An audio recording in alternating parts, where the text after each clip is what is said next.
Coming up next on YCU News, a former employee of the North Country Smokehouse in Claremont is sentenced to serve 3 years in federal prison.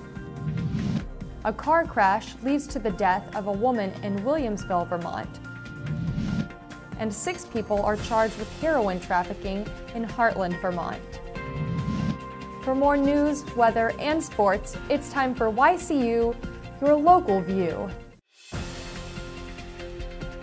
Now, your daily digest of the Dartmouth Lake Sunapee region and central Vermont. News, sports, weather, public affairs, and all that's happening in our area. The news on YCU, your local view. Good evening. I'm Rose Spillman. Thank you for joining us for this Friday edition of YCU News. A former employee of the North Country Smokehouse in Claremont, charged with stealing money from the company, has been ordered to serve 3 years in federal prison, reports the Valley News. Bonnie Johnson is charged with embezzling about $600,000 over a 7-year period. Johnson worked for the smokehouse for 21 years. Law enforcement officials say the money was taken out of the company from 2005 through 2012. Johnson is expected to plead guilty to wire fraud at U.S. District Court in Concord on October 10th. A 33-month sentence is the expected length of time she will serve in prison. She also must repay her boss, smokehouse owner Mike Satzo. Satzo was unavailable for comment today.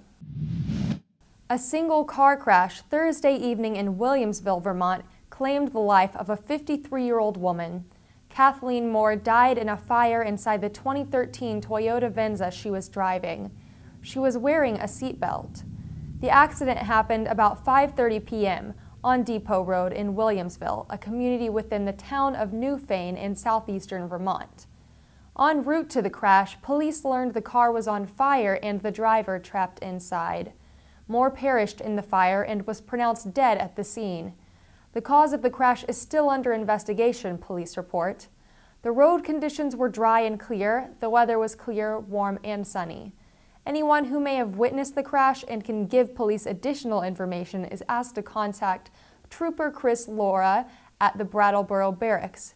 The phone number is 802-254-2382.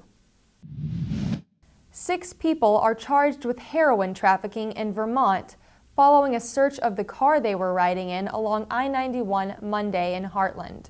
Police say 1 woman and 5 men are involved. Around 5:30 p.m., police pulled the 2007 gray Nissan Maxima over for a marked lane violation. An officer questioned one occupant, 20-year-old Tyrone Cromer of Newark, New Jersey.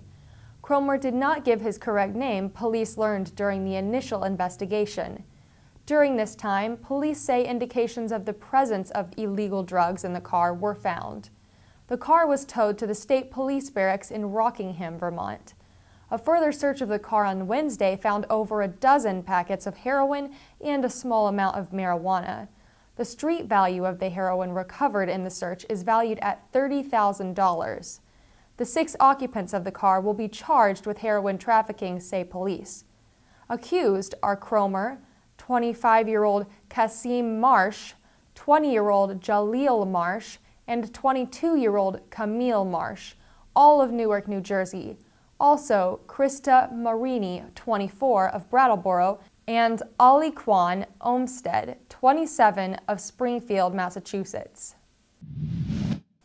The New London Shopping Center is getting spruced up with a grand celebration planned at Clark's Hardware this weekend.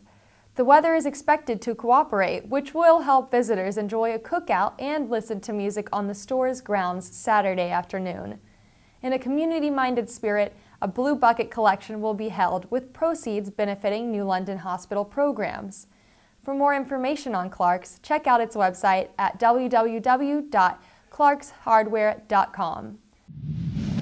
A storytelling festival in the White Mountains will pay tribute to the fact that language was spoken before it was written. Claremont resident Sharon Wood is a member of the New Hampshire Storytelling Alliance. She and other members honor the belief that storytelling builds community by sharing memories and insights with other people. especially when storytelling continues from one generation to the next. Think of the family stories in your own life that have become legend. The festival begins tonight at 7:30 p.m. and runs through Sunday afternoon. It will be held at the Town Square on Route 49, Village Road in Waterville Valley, New Hampshire. To learn more about the festival, go to www.nhstorytelling.org.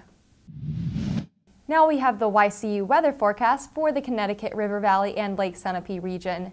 This weekend will begin with several days of warm and sunny that we should have through next week. Tomorrow we'll have a high of 73 and a low of 47 degrees. Sunday temperatures will be in the low 70s and the upper 40s in the evening. Monday we'll have a high of 69 with lows around 49 degrees. Tuesday will warm up to 74 with another low of 49, and then Wednesday we'll have a high of 76 degrees. Don't forget the Upper Valley Arthritis Walk in Lebanon from 10 a.m. to noon tomorrow. And this weekend we also have Harvest Sunday, hosted by the New London Historical Society at 179 Little Sunapee Road. So head over sometime between noon and 4 to enjoy the afternoon festivities. I'm Rose Spillman for YCU, your local view. Good night.